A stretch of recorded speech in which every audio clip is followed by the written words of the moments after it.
A reading from St. John's Gospel, chapter 21.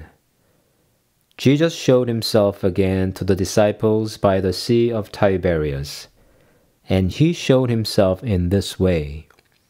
Gathered there together were Simon Peter, Thomas called the twin, Nathanael of Cana in Galilee, the sons of Zebedee, and 2 others of his disciples. Simon Peter said to them, "I am going fishing." They said to him, "We will go with you."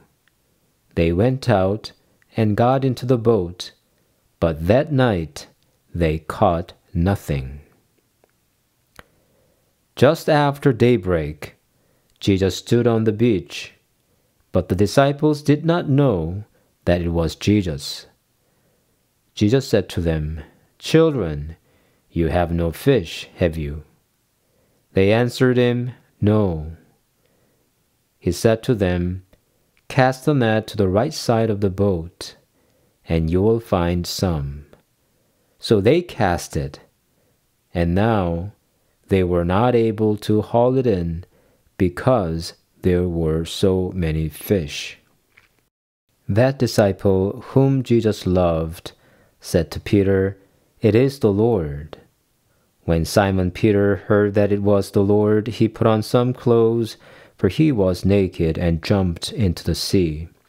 But the other disciples came in the boat, dragging the net full of fish, for they were not far from the land, only about 90 meters. When they had gone ashore, they saw a charcoal fire there with fish on it and bread. Jesus said to them, "Bring some of the fish that you have just caught." So Simon Peter went aboard and hauled the net ashore, full of large fish, 153 of them. And though there were so many, the net was not torn. Jesus said to them, "Come and have breakfast." Now none of the disciples dared to ask him, "Who are you?" because they knew it was the Lord. Jesus came and took the bread and gave it to them, and did the same with the fish. This was now the 3rd time that Jesus appeared to the disciples after he was raised from the dead.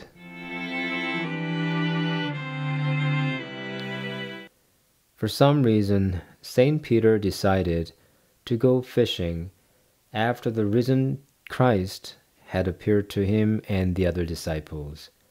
Apparently, it was fishing not with a rod, but with nets from a boat, for some serious purpose. I doubt it was just for pleasure, because he and the other disciples struggled the whole night, desperate to catch any.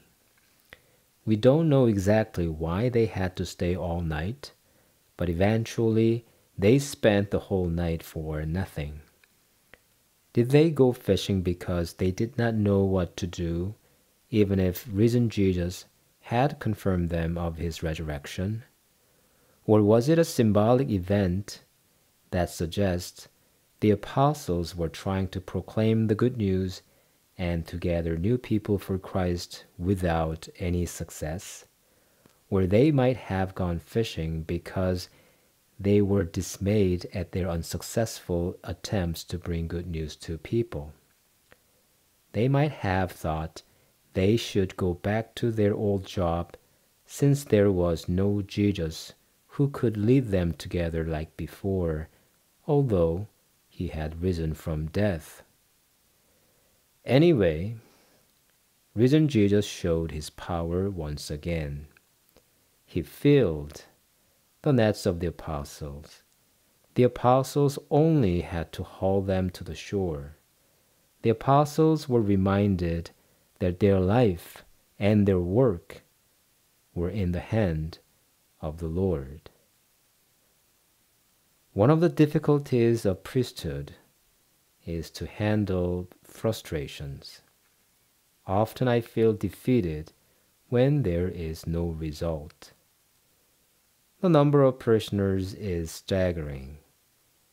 The parish offers various events to attract more parishioners, but I see only the same faithful parishioners, and so on and so forth. But as Jesus told his disciples on the boat without catching any fish, he is telling me to cast the net to the right side. So often my own vision directs my ministry. What I really need is to listen to the voice of the risen Christ. So often I forget the risen Christ stands by my side. It is not I, but Christ, who is to lead the ministry. And I serve not my parishioners, but Christ's people.